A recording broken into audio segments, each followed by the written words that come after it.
Hello everybody, this is Dr. Arindam Rath, fertility specialist from Apollo Fertility, Kolkata. Today we are here to discuss certain things about IVF.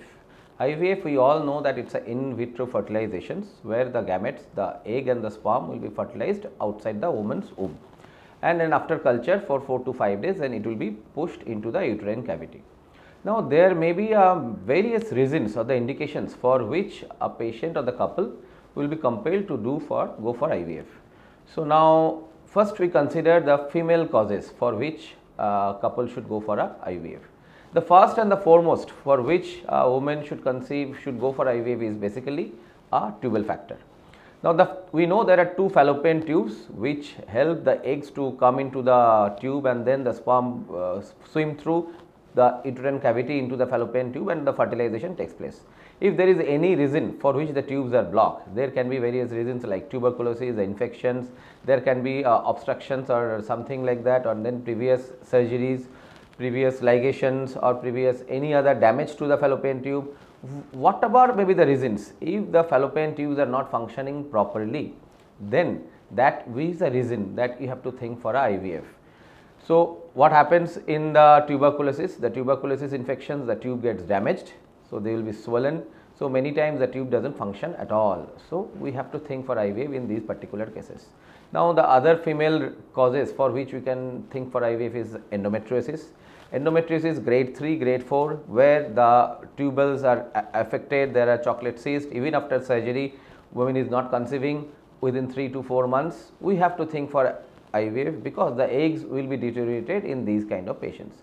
So after couple of months of trying following surgery in cases of endometriosis, we should think for IVF.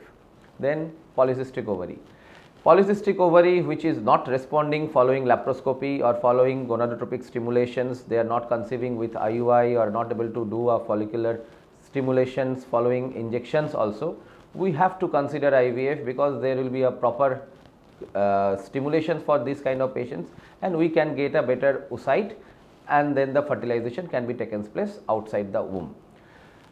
Advanced age factor, when women, obviously today's generations, many of the women will be getting married late because of the work, the lifestyle factors, they will not be able to conceive. So once they are higher age group like 50, 35, 34, 36, 37, so there will be not enough time for them to try for naturally, and even after trying they don't conceive. So advanced age is another reason that we should think for going for a fast fertilization outside and then think for a IVF. Unexplained infertility, when the couples are trying for many of the years, still they are not conceiving. So after 4 to 5 years, 6 years of trying, if following the marriage, if they don't conceive, that is also an indication that the couple should go for IVF.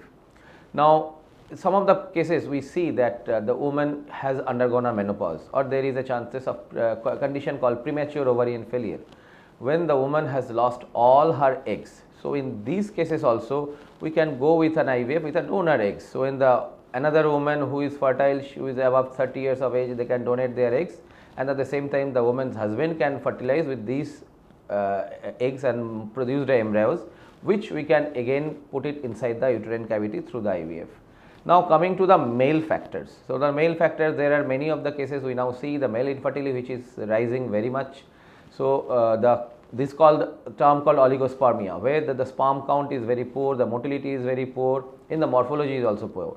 So in these cases where we should think for IVF because IUI or the other factors, other treatment modalities will not help these patients at all.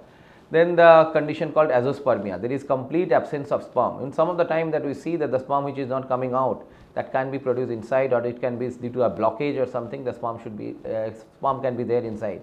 So in these cases what we do, that we do a PISA or TISA, then surgical sperm retrieval, then take out the sperm outside, and in the lab at the same time we take out the eggs from the woman and then do a TISA ICSI. So that is the male conditions where we can do the IVF. Then some of the times ICSI we do previous fertilization failures where the IVF has not given a proper result, we can go for the ICSI in those kind of patients.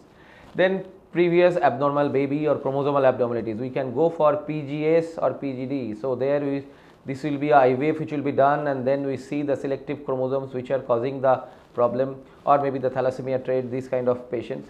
We should go for IVF and then take out the embryos which are biologically good embryos and viable embryos, apart from the aneuploid embryos, discarding those, and then implant the good embryos inside the uterine cavity.